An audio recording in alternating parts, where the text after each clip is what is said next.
Shri V D ബഹുമാനപ്പെട്ട പ്രതിപക്ഷ നേതാവ് അങ്ങേക്ക് സംസാരിക്കാം. സർ, നമ്മുടെ സംസ്ഥാനത്ത് ധനപ്രതിസന്ധി നിലനിൽക്കുന്നത് കൊണ്ട്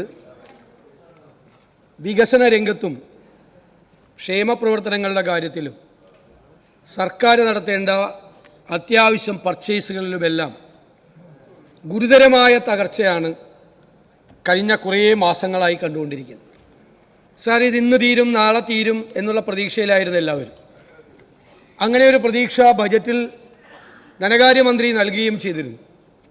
നികുതി വളർച്ചയുടെ കാര്യത്തിൽ വലിയ ടേക്ക് ഓഫ് ഉണ്ടാവും എന്നെല്ലാം അദ്ദേഹം പറഞ്ഞിരുന്നു. പക്ഷേ ദൗർഭാഗ്യകരമെന്ന് പറയട്ടെ സർ, കേരളത്തിൻ്റെ ധനപ്രതിസന്ധി ഈ സംസ്ഥാനത്തിൻ്റെ ചരിത്രത്തിൽ ഒരു കാലത്തും ഇല്ലാത്ത തരത്തിലേക്ക് തകർന്നിരിക്കുകയാണ്. ഏറ്റവും രൂക്ഷമായി ഓരോ വകുപ്പ്, ഓരോ മന്ത്രിമാരുടെയും ഓരോ വകുപ്പെടുത്ത് പരിശോധിച്ചാൽ പണമില്ലാത്തത് കൊണ്ട് നിർത്തിവയ്ക്കപ്പെട്ടിരിക്കുന്ന ക്ഷേമ പദ്ധതികൾ, വർഷങ്ങളായി നടത്തിക്കൊണ്ടിരിക്കുന്ന ക്ഷേമ പദ്ധതികൾ, വികസന പദ്ധതികൾ, ബില്ല് കൊടുക്കാനുള്ളത്, എല്ലാവർക്കും ബില്ല്, ഇപ്പോൾ ജലജീവൻ പദ്ധതി ഉൾപ്പെടെ കോടിക്കണക്കിന് രൂപയുടെ ബില്ലാണ് പേ ചെയ്യാനുള്ളത്, കുടിശ്ശികയായിട്ടുള്ളത് കോടിക്കണക്കിന് രൂപയുടെ. PWD കോടിക്കണക്കിന് രൂപ. നിങ്ങൾക്കറിയാം, മെഡിക്കൽ സർവീസസ് കോർപ്പറേഷൻ മരുന്ന് മേടിക്കാൻ മരുന്ന് കമ്പനികൾ വിതരണം നടത്താൻ തയ്യാറാകുന്നില്ല. കോടികളാണ് മെഡിക്കൽ സർവീസസ് കോർപ്പറേഷനിൽ മരുന്ന് സപ്ലൈ ചെയ്യുന്ന ആളുകൾക്ക് കൊടുക്കാനുള്ളത്. സപ്ലൈകോയിൽ പ്രോപ്പറായി സാധനങ്ങൾ സപ്ലൈ ചെയ്യുന്നില്ല. പലപ്പോഴും അത് മുടങ്ങുന്നു. കാരണം സപ്ലൈകോയിൽ സാധനങ്ങൾ സപ്ലൈ ചെയ്യുന്ന വിതരണക്കാർക്ക് കോടികളുടെ ബാധ്യതയാണ്. ജീവനക്കാർക്ക് കൊടുക്കാനുള്ളത് 1,00,000 കോടി രൂപയാണ്. ജീവനക്കാർക്കും പെൻഷൻകാർക്കും കൊടുക്കാനുള്ള ബാധ്യത. നിങ്ങളായിരുന്നെങ്കിൽ എന്തായിരുന്നതിന് സമരം കേരളം മുഴുവൻ ജീവനക്കാർക്ക്. ഇപ്പോഴൊക്കെ സർക്കാർ വിലാസം സംഘടനകളിൽ ഡോക്യുമെൻ്ററി ഉണ്ടാക്കി കൈകൊട്ടിക്കളി നടത്തിക്കൊണ്ടിരിക്കുകയാണ്. 1,00,000 കോടി രൂപയാണ് ജീവനക്കാർക്കും പെൻഷൻകാർക്കും കൂടി ഈ ഗവൺമെൻറ് കൊടുക്കാനുള്ളത്. സാർ, ഇങ്ങനെ വ്യാപകമായി ഇത് പോവുകയാണ്. കേരളത്തിൻ്റെ കടമെന്ന് പറയുന്നത് GSDP അനുപാതം വെച്ച് നമുക്ക് 3% 39,876 കോടിയാണ് കടമെടുക്കാൻ കഴിയുന്നത്. സാർ, ഇപ്പോൾ 6 മാസം കഴിഞ്ഞപ്പോഴേക്കും ഏകദേശം 26,000 കോടി എടുത്തു കഴിഞ്ഞു. ഈ മാസം 2,000 കോടി കൂടി എടുത്താൽ അടുത്ത 3 മാസം 7,000 കോടി മാത്രമാണ് ബാക്കിയുള്ളത്. വേറെ എല്ലാ രംഗത്തും പണം എടുക്കാൻ പറ്റുന്നില്ല. പിന്നെ എത്ര പ്രാവശ്യമാണ് ട്രഷറി ബാൻ? 25 ലക്ഷം രൂപയിൽ കൂടുതൽ എടുക്കാൻ പാടില്ല ഉത്തരവാണ്. 10 ലക്ഷം രൂപയിൽ കൂടുതൽ വിഡ്രോ ചെയ്യാൻ പാടില്ല. പിന്നെ 5 ലക്ഷം രൂപയിൽ കൂടുതൽ വിഡ്രോ ചെയ്യാൻ പാടില്ല. ഒരു ഗവൺമെൻറ് നിരന്തരമായി, ഒരു പ്രാവശ്യമൊക്കെ സംഭവിക്കുക സാർ, അല്ലെങ്കിൽ 2 പ്രാവശ്യം സംഭവിക്കുക, നിരന്തരമായി ട്രഷറി ബാനാണ്. അതിൻ്റെ അർത്ഥം എന്താണ്? നിരന്തരമായി ട്രഷറി ബാൻ കൊടുക്കുമ്പോൾ 5 ലക്ഷം രൂപയ്ക്ക് മീതെയുള്ള ഒരു ചെക്ക് പോലും മാറാൻ പറ്റാത്ത ഒരു സാഹചര്യം ഒരു സ്റ്റേറ്റിൽ നിരന്തരമായി ഉണ്ടായാൽ അതിൻ്റെ അർത്ഥം എന്താ? നമ്മൾ സേഫ് ആണെന്നാണോ? അതാണോ ഏറ്റവും സിമ്പിളായിട്ടുള്ള കാര്യമാണ് നമ്മുടെ മുമ്പിൽ കാണുന്ന കാര്യം. നമ്മൾ സേഫ് ആണെന്നാണോ അത് കാണിക്കുന്നത്? സാർ, ഇവിടെ നമുക്കറിയാം, ഇപ്പോൾ കേന്ദ്ര ഗവൺമെൻറ് GSTയിൽ അമെൻമെൻറ്റ് വരുത്തി. 48,000 കോടി രൂപ ഇന്ത്യയിലെ സംസ്ഥാനങ്ങൾക്ക് കുറവ് വരും എന്നാണ് കണക്കാക്കിയിട്ടുള്ളത്. നമ്മുടെ മന്ത്രിയുടെ കണക്ക് 8,000 10,000 കോടി രൂപ കേരളത്തിൽ കുറവ് വരുമെന്നാണ്. എനിക്ക് ആ കണക്ക് എങ്ങനെയാണെന്ന് ഇതുവരെ വ്യക്തമായിട്ടില്ല. ഇതിനു മുമ്പ് വെച്ച ചില കണക്കുകൾക്ക് ക്രെഡിബിലിറ്റി ഇല്ലാത്തതുകൊണ്ട് ഈ കണക്ക് എങ്ങനെയാണെന്ന് വ്യക്തമല്ല. പക്ഷേ സാർ, അങ്ങനെയുള്ള അവസരം വരുമ്പോൾ ആളുകളുടെ കയ്യിലാണ് പൈസ കൂടുന്നത്, ആളുകളുടെ കയ്യിലാണ് അതിൻ്റെ ലാഭം. നികുതി കുറവ് വരുന്നുണ്ടെങ്കിൽ ആ നികുതി പണം ജനങ്ങളുടെ കയ്യിലാണ്. അതൊരു ഓപ്പർച്യൂണിറ്റി ആയിട്ട് എടുത്ത് അവരെ കൊണ്ട് സ്പെൻഡ് ചെയ്യിക്കാൻ നമുക്ക് കഴിയണം. ഗവൺമെൻറ്റിന് സ്പെൻഡ് ചെയ്യിക്കാൻ കഴിയണം. അങ്ങനെയാണ് ടാക്സ് വർദ്ധിപ്പിക്കുന്നത്. സാർ, നികുതി കുറയുമ്പോൾ ആളുകളുടെ എക്സ്പെൻഡിച്ചർ കൂടും. നികുതി കുറയുമ്പോൾ ആ എക്സ്പെൻഡിച്ചർ കൂട്ടി ടാക്സ് ബേസ് വർദ്ധിപ്പിച്ച് നികുതി വരുമാനം വർദ്ധിപ്പിക്കാനുള്ള എന്തു പദ്ധതിയാണ് നിങ്ങളുടെ കയ്യിലുള്ളത്? ഒരു ഓപ്പർച്യൂണിറ്റി നമുക്ക് എതിരായിട്ട് വരുമ്പോൾ നമുക്കതിനെ അനുകൂലമാക്കി മാറ്റിയെടുക്കാനുള്ള എന്ത് സംഭവമാണ് ഗവൺമെൻറ് ചെയ്തിരിക്കുന്നത്? സാർ, ഏറ്റവും കൂടുതൽ ബാധിച്ചിരിക്കുന്നത് ഈ ഗവൺമെൻറ് വന്നതിന് ശേഷം പ്ലാനാണ്, പദ്ധതിയാണ് തകർത്ത് തരിപ്പണമാക്കിയത്. അത് ശ്രദ്ധിക്കാതെ പോവാണ്.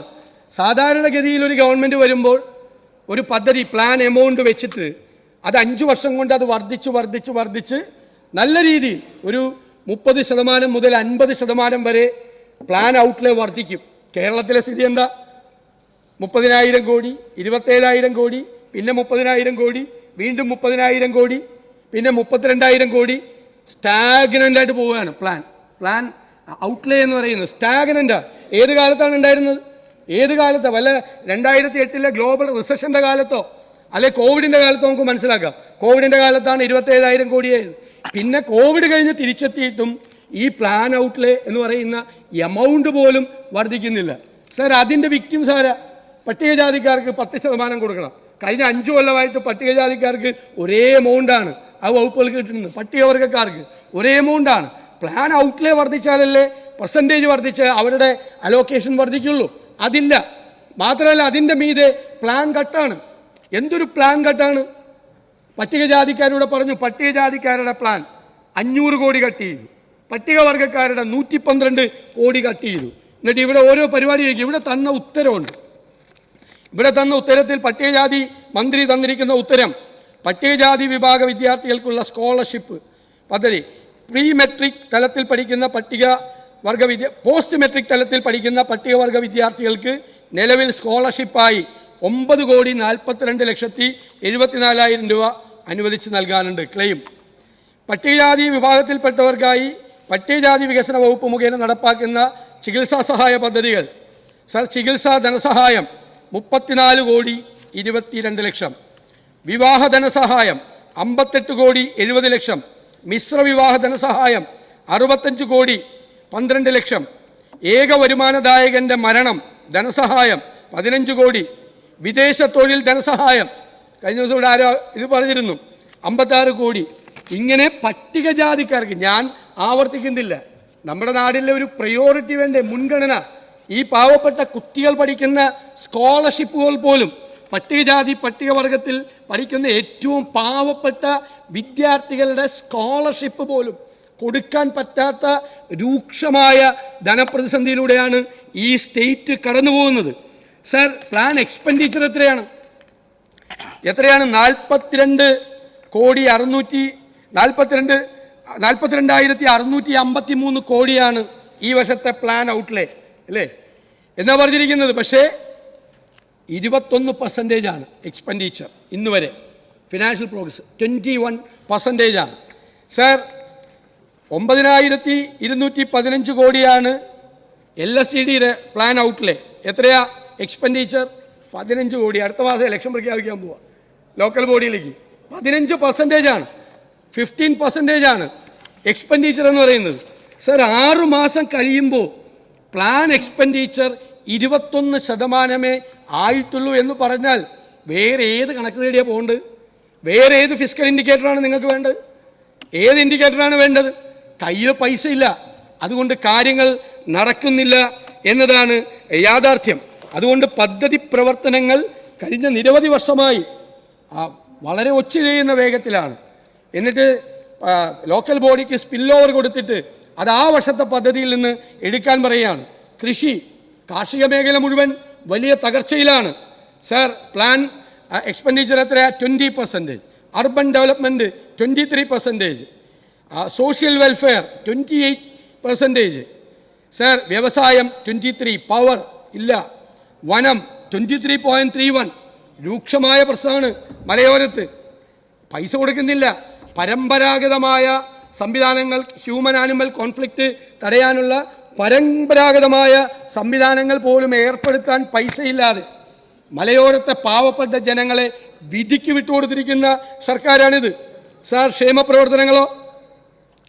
സാർ, ഇതുവരെ 1,400 കോടി രൂപ മാത്രമാണ് ലോക്കൽ ബോഡിയിൽ ചെലവഴിച്ചിരിക്കുന്നത്. ക്ഷേമ പദ്ധതികളെല്ലാം റബ്ബറിൻ്റെ കാര്യം ഇവിടെ പറഞ്ഞു, കാർഷിക മേഖലയിലെ കാര്യം പറഞ്ഞു. സാർ, ആശുപത്രികളിൽ ഹൃദയ ശസ്ത്രക്രിയ ഉപകരണ വിതരണക്കാർക്ക് 158 കോടി രൂപ കൊടുക്കാത്തത് കാരണം പല സ്ഥലത്തും ഹൃദയ ശസ്ത്രക്രിയ മുടങ്ങേണ്ട അവസ്ഥയാണ്. ജൂൺ മാസം 2024 പണമാണ് കൊടുക്കാനുള്ളത്. കുടിശ്ശിക ലഭിക്കാത്തതിനെ തുടർന്ന് സെപ്റ്റംബർ 1-ാം തീയതി മുതൽ അവർ സപ്ലൈ നിർത്തിവെക്കുകയാണ്. കാരുണ്യ ആരോഗ്യ പദ്ധതി ആശുപത്രികൾക്ക് കൊടുക്കാൻ 1,500 കോടി. ജീവനക്കാരുടെയും പെൻഷൻകാരുടെയും കാര്യം ഞാൻ പറഞ്ഞു. സപ്ലൈകോ കരാറുകാർക്ക് 480 കോടി. സപ്ലൈകോയ്ക്ക് കേന്ദ്ര സംസ്ഥാന ഗവൺമെൻറ്റുകൾ കൊടുക്കാനുള്ള 2,500 കോടി. KMCSL 400 കോടി. മെഡിക്കൽ സർവീസസ് കോർപ്പറേഷന് കെട്ടിട നിർമ്മാണ തൊഴിലാളി ക്ഷേമനിധി ഉൾപ്പെടെയുള്ള ബോർഡുകളിൽ 2000 കോടിയിലേറെ രൂപ കുടിശ്ശികയാണ്. എന്നിട്ട് അവിടെയൊക്കെ പിൻവാതിൽ നിയമനം നടത്താൻ നോക്കുക. ഇത് 17 മാസമായി പെൻഷൻ കുടിശ്ശിക കൊടുത്തിട്ട് കെട്ടിട നിർമ്മാണ തൊഴിലാളി ക്ഷേമനിധിയിൽ അവിടെ കൊണ്ടുപോയി 293 പാർട്ടിക്കാരെ പിൻവാതിൽ നിയമിക്കാൻ ശ്രമിക്കുന്ന ഗവൺമെൻറ്റാണ്. അവർക്ക് 17 മാസം കൊടുത്തിട്ടില്ല പൈസ, എന്നിട്ട് പാർട്ടിക്കാരെ കൊണ്ടുവരുവാണ്. സാർ, അതുപോലെ GSTയുടെ വളർച്ച, കേരളത്തിലെ സമ്പദ് വ്യവസ്ഥയുടെ സ്ഥിതി എന്താണ്? നമുക്ക് ഏറ്റവും കൂടുതൽ വരുമാനം കിട്ടുന്നത് GSTയിലാണ്. സാർ, 2023-24 അപേക്ഷിച്ച് ആകെ നികുതി വരുമാന വളർച്ച 24-25 2.52% കുറവുണ്ട്. ഫിനാൻസ് ഡിപ്പാർട്ട്മെൻറ്റിന് തന്നെ ഫാക്ട് ഷീറ്റിൽ ക്ലിയറാണ്.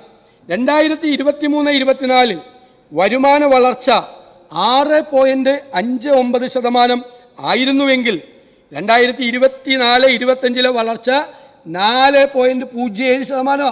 എത്ര കോടി രൂപയാണ് ഇത്? കൂടിക്കൊണ്ടിരിക്കേണ്ടതല്ലേ യഥാർത്ഥത്തിൽ?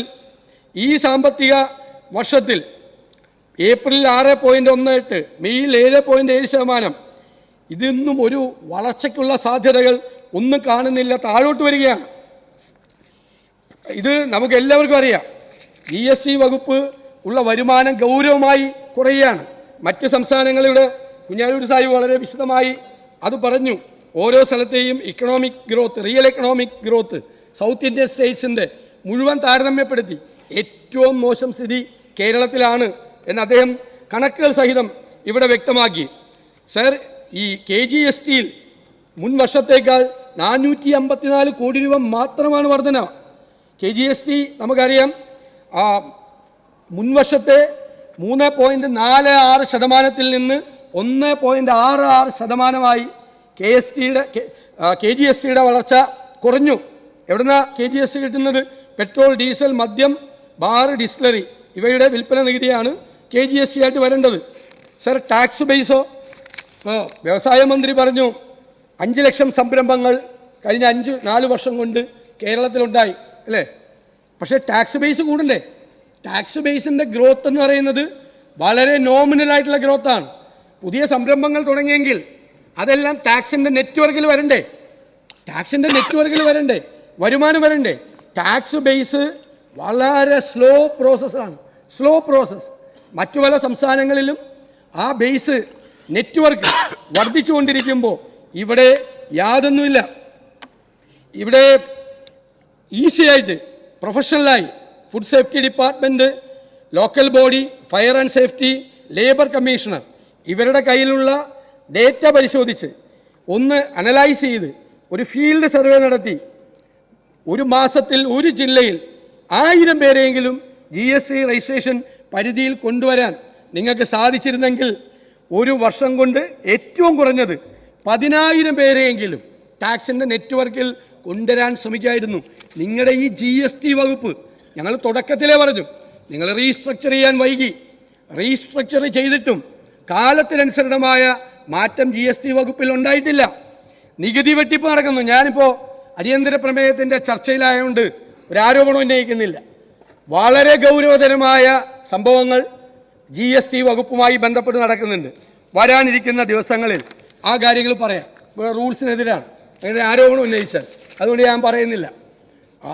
വളരെ ഞെട്ടിക്കുന്ന വിവരങ്ങളാണ് GST ഇൻ്റലിജൻസുമായിട്ട് ബന്ധപ്പെട്ടൊക്കെ ഉള്ളത്. വകുപ്പ് പുനഃസംഘടന പൊളിഞ്ഞുപോയി. എൻഫോഴ്സ്മെൻറ്റ് വിഭാഗത്തിൻ്റെ എണ്ണം ഗണ്യമായി കുറഞ്ഞു. സാർ, ഇപ്പോൾ ബാറിൻ്റെ എണ്ണം വർദ്ധിച്ചു. നികുതി കുറഞ്ഞുകൊണ്ടിരിക്കുകയാണ്. ഇതേ ഫാക്ട് ഷീറ്റിൽ 2023-24 13,274 കോടിയായിരുന്നെങ്കിൽ ഇതിപ്പോൾ 14,853 കോടിയാണ്. ചെറിയ വ്യത്യാസമാണ്, മനസ്സിലല്ലേ? അതായത് ഇത് പല മടങ്ങ് ഏതിലാണ്? ഈ ബൗക്കോയുടെ നികുതി വരുമാനമാണ് വർദ്ധിച്ചത്. പക്ഷെ അത് ബാറിൽ റിഫ്ലക്റ്റ് ചെയ്യുന്നില്ല, ബാറിൽ കുറയുകയാണ്.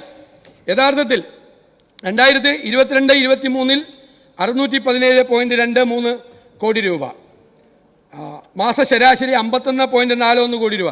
2023-24 ലഭിച്ചത് 554 കോടി രൂപ. മാസ ശരാശരി 46 കോടിയായിട്ട് കുറഞ്ഞു. 24-25 566 കോടിയായെങ്കിലും ബാറുകളുടെ എണ്ണം കൂടിയതനുസരിച്ചുള്ള പ്രൊപ്പോഷണലായിട്ടുള്ള വർധന ഉണ്ടായിട്ടില്ല. ഇനി ഏറ്റവും രസകരമായിട്ടുള്ള കാര്യം എന്താ സർ, സ്വർണത്തിൻ്റെ കാര്യം. GSTക്ക് മുമ്പ് 630 കോടി രൂപയായിരുന്നു സ്വർണത്തിൽ നിന്നുള്ള വരുമാനം. സർ, അന്ന് സ്വർണത്തിന് എത്രയാണ് ഒരു ഗ്രാമിൻ്റെ വില? 500 രൂപ 600 രൂപയാണ്. 4800 രൂപയാണ് ഒരു പവന് വിലയുണ്ടായിരുന്നത്. ഇപ്പോൾ ഒരു ഗ്രാമിന് 10000 രൂപയായിട്ട് വർദ്ധിച്ചു. ഒരു പവൻ്റെ സ്വർണത്തിൻ്റെ വില എന്ന് പറയുന്നത് 80,000 രൂപയാണ്. അതായത് 4000-5000 രൂപയിൽ നിന്ന് ഒരു പവൻ സ്വർണത്തിൻ്റെ വില 80,000 രൂപയായി വർദ്ധിച്ചു. 16 ഇരട്ടി ഈ ടാക്സിൽ വരണ്ടേ? പക്ഷെ ഇപ്പോഴും കിട്ടിക്കൊണ്ടിരിക്കുന്നത് ആ GSTക്ക് മുമ്പുള്ള 500-600 കോടിയാണ് കിട്ടിക്കൊണ്ടിരിക്കുന്നത്. അതിന് മന്ത്രിയുടെ ഒരു വർത്തമാനമുണ്ട്. അന്ന് 5% അന്ന് GSTക്ക് മുമ്പ് വാറ്റ്. ഇപ്പോൾ 3% അതിൻ്റെ 1.5 കിട്ടുള്ളൂ. അന്നത്തെ ആ ടാക്സ് റെസീറ്റ് അങ്ങൊന്ന് പരിശോധിക്കണം. അന്ന് 5% ടാക്സ് ആയിരുന്നെങ്കിലും കോമ്പൗണ്ടിങ് സിസ്റ്റം നിലവിൽ കേരളത്തിലെ മേജർ സ്വർണ്ണക്കടകളെല്ലാം 90% സ്വർണ്ണക്കടകളെല്ലാം ആ കോമ്പൗണ്ടിങ് സിസ്റ്റത്തിൽ ഗവൺമെൻറ്റുമായി എഗ്രിമെൻ്റ് ഉണ്ടാക്കി 1.25% ടാക്സ് കൊടുത്തിരുന്നത്. 90% 1.25 വേണ്ടായുള്ളൂ. 5 ആയിരുന്നു ടാക്സ് എങ്കിലും കോമ്പൗണ്ടിങ് സിസ്റ്റം കൊണ്ടതുകൊണ്ട് 1.25 മാത്രമേ കിട്ടിയിരുന്നുള്ളൂ. ഈ 1.25% സ്വർണത്തിന് 90% സ്വർണ്ണക്കച്ചവടക്കാരും കൊടുത്ത കാലത്ത് 5000 രൂപ ഒരു പവനുണ്ടായിരുന്ന കാലത്ത് കിട്ടിയ 500-600 കോടി രൂപ ഇപ്പോൾ 1.5 ഉണ്ടല്ലോ. 3 ഉണ്ടെങ്കിൽ പകുതി കേന്ദ്രം എടുക്കും, പകുതി നമ്മളെടുക്കും. അപ്പോഴും അവിടെ തന്നെ നിൽക്കുകയാണ്. ശരിക്കും 15,000 കോടി രൂപയോളം സ്വർണത്തിൽ നിന്നുള്ള വരുമാനം കിട്ടുമായിരുന്നു. എന്ത് നടപടിയാണ് ഗവൺമെൻറ് എടുത്തത്? ഒരു നടപടിയും ഗവൺമെൻറ് എടുത്തിട്ടില്ല. നികുതി വരുമാനം വർദ്ധിപ്പിക്കാൻ വേണ്ടിയിട്ട്, ടാക്സിൻ്റെ നെറ്റ്വർക്ക് കൂട്ടാൻ, ടാക്സ് ബേസ് വർദ്ധിപ്പിക്കാൻ, ഏറ്റവും ലുക്രേറ്റീവായ ബിസിനസ് നടക്കുന്ന മേഖലകളിൽ നിന്ന് നമ്മുടെ ഇൻകം വർദ്ധിപ്പിക്കാൻ ഒരു ടാർഗറ്റ് ഇട്ട് കൊടുത്ത് അതിൻ്റെ ഇൻകം വർദ്ധിപ്പിക്കാൻ. എന്തുകൊണ്ട് ഇൻകം വർദ്ധിക്കുന്നില്ല എങ്കിൽ നമുക്ക് എന്തെല്ലാം സംവിധാനങ്ങളുടെ കൂടെ പഠിക്കാൻ, അവരെ കൊണ്ട് അത് പഠിച്ച് ഗുലാത്തി ഇൻസ്റ്റിറ്റ്യൂട്ട് അടക്കമുള്ള ആളുകളെ കൊണ്ട് അത് പഠിപ്പിച്ച് നമുക്ക് ആ വരുമാനം വർദ്ധിപ്പിക്കാനുള്ള മാർഗങ്ങൾ ഒരു നടപടിയും സ്വീകരിക്കുന്നില്ല. Inefficient to the core. എനിക്ക് GST വകുപ്പിനെ കുറിച്ച് പറയാനുള്ളതാണ്. ഒരു നടപടിയും സ്വീകരിക്കുന്നില്ല. നികുതി വരുമാനം വർദ്ധിപ്പിക്കാൻ വേണ്ടി വ്യാപകമായ നികുതി വെട്ടിപ്പാണ് കേരളത്തിൽ നടക്കുന്നത്. ക്യാമറ ഇല്ലാത്തത് കൊണ്ടുവന്ന ആളുകൾ B2B ബിസിനസ്സും B2C ബിസിനസ്സും ഇഷ്ടം പോലെ ഷെയ്ഡി ബിസിനസ് നടത്തുകയാണ്. അതിൻ്റെ അകത്തൊരു അപകടം കൂടിയുണ്ട്. സംസ്ഥാനത്തിൻ്റെ എക്സ്ചക്കറിലേക്ക് വരേണ്ട പണം ചോരുന്നു എന്ന് മാത്രമല്ല, കുറേ ആളുകൾ വാടക കൊടുത്ത് കടകളിലിരുന്ന് നമുക്ക് നികുതി തരുന്ന, ഇലക്ട്രിസിറ്റി ചാർജ് അടയ്ക്കുന്ന, വാട്ടർ ചാർജ് അടയ്ക്കുന്ന ജീവനക്കാരെ വെച്ച് നടത്തുന്ന കടകൾ പൂട്ടിപ്പോവാണ്. നമ്പർ പൂട്ടിപ്പോവാണ്. യഥാർത്ഥ ജെനുവിൻ ടാക്സ് പെയർ കടകൾ പൂട്ടിപ്പോവാണ്. കാരണം ഷെയ്ഡി ബിസിനസ് നടക്കുക. നിങ്ങൾ ടൈല് കൊണ്ടുവന്ന് ഇവിടെ ഷെയ്ഡിയായിട്ട് ടാക്സ് അടയ്ക്കാതെ വിറ്റാൽ ഒരുത്തൻ വലിയ കടയിട്ടുകൊണ്ട് അവിടെ ടൈൽസ് വിൽക്കാൻ വേണ്ടി ഇരിക്കുന്നുണ്ട്, ജെനുവിൻ ടാക്സ് പെയർ. അയാളുടെ കച്ചവടം പോവുകയാണ്. അയാളുടെ കച്ചവടം പോയാൽ ഭാവിയിലേക്കുള്ള നമ്മുടെ വരുമാനം കൂടി കുറയും. ഒരു ശാസ്ത്രീയമായ പരിശോധനയും ഒരു ശാസ്ത്രീയമായ അപ്രോച്ചും ഈ നികുതി പിരിവിനെ സംബന്ധിച്ചോ നികുതി ഘടനയെ സംബന്ധിച്ചോ ടാക്സ് അഡ്മിനിസ്ട്രേഷനെ സംബന്ധിച്ചോ ഈ ഗവൺമെൻറ്റിന് ഇല്ല. ഞാൻ പല പ്രാവശ്യമായി ആവർത്തിച്ച് പറയുന്നു, നിങ്ങൾ എന്തെങ്കിലും കാര്യങ്ങൾ ചെയ്ത് ഈ ദുരിതാവസ്ഥയിൽ ഒരു കുഴപ്പവും കേരളത്തിനില്ല എന്ന് പറയും. കേരളത്തിന് ഒരു കുഴപ്പമില്ല എന്ന് പറയും. നിങ്ങൾ കടം മേടിച്ച് കിട്ടാവുന്ന കടം മുഴുവൻ എടുത്തു കഴിഞ്ഞിട്ടും എത്രയോ പ്രധാനപ്പെട്ട പ്രയോറിറ്റൈസ് ചെയ്യേണ്ട മേഖലകളിലേക്കാണ് നിങ്ങൾ പണം കൊടുക്കാത്തത്. മന്ത്രിമാരോട് ചോദിച്ചാൽ അവർ തല കുനിച്ചിരിക്കുമല്ലോ. പല വകുപ്പിലേക്കും കൊടുക്കേണ്ട വലിയ ഹ്യൂജ് എമൗണ്ട് വലിയ ഡെറ്റായി നിൽക്കുകയാണ്. നിങ്ങൾക്കിത് മാനേജ് ചെയ്യാൻ പറ്റുന്നില്ല. കേരളത്തിലെ ഈ സർക്കാർ, ഞാൻ അവസാനിപ്പിക്കുകയാണ് സർ, ഫിസ്ക്കൽ മാനേജ്മെൻറ്റ് ദയനീയമായി പരാജയപ്പെട്ടു. ദയനീയമായി കേരളത്തിൻ്റെ ചരിത്രത്തിൽ ഫിനാൻഷ്യൽ മാനേജ്മെൻറ്റ് ഇതുപോലെ പരാജയപ്പെട്ട ഒരു സർക്കാർ ഈ ചരിത്രത്തിൽ കേരളത്തിനുണ്ടായി. ഇത് അപകടകരമായ ഒരു സ്ഥിതിവിശേഷത്തിലേക്ക് നമ്മുടെ സംസ്ഥാനത്തെ കൊണ്ടുപോകും. നമ്മുടെ വികസന പ്രവർത്തനങ്ങളും നമ്മുടെ ക്ഷേമ പ്രവർത്തനങ്ങളും നമ്മുടെ ദൈനംദിന പ്രവർത്തനങ്ങളും ഉൾപ്പെടെ പരിതാപകരമാണ്. ഈ ജീവനക്കാരുടെയും പെൻഷൻകാരുടെയും 1 ലക്ഷം കോടി സാർ, ഇത് പൈസ ഇല്ല മാർക്കറ്റിൽ, പൈസ ഇല്ല. പൈസ മാർക്കറ്റിലേക്ക് വന്നാൽ മാത്രമേ ടാക്സ് വർദ്ധിക്കുകയുള്ളൂ. പൈസ പലരുടെയും കിട്ടേണ്ട സ്ഥലത്ത് പൈസ മാർക്കറ്റിലേക്ക് വരുന്നില്ല. ഇതിനെക്കുറിച്ചൊന്നും ഒരു പഠനവും ഒരു ഡാറ്റയും ഇല്ലാതെയാണ് സർക്കാർ ചെയ്യുന്നത്. സാർ, അതുകൊണ്ട് ഞാൻ ഈ പ്രമേയത്തെ പിന്തുണയ്ക്കുന്നു. സാർ, കേരളത്തിൽ ഞാൻ ഈ ചർച്ച വച്ചതിനെ അഭിനന്ദിക്കുന്നു. കേരളത്തിൽ ഈ സർക്കാർ, ഈ നിയമസഭ ഏറ്റവും ഗൗരവതരമായി ചർച്ച ചെയ്യപ്പെടേണ്ട വിഷയം ഇത് തന്നെയാണ്. The prime duty of the state is to collect tax. Then only we will be able to implement welfare projects as well as development projects. അതിൽ നിങ്ങൾ ദയനീയമാം വിധം പരാജയപ്പെട്ടതുകൊണ്ട് ഞാൻ ഈ പ്രമേയത്തെ പിന്തുണയ്ക്കും.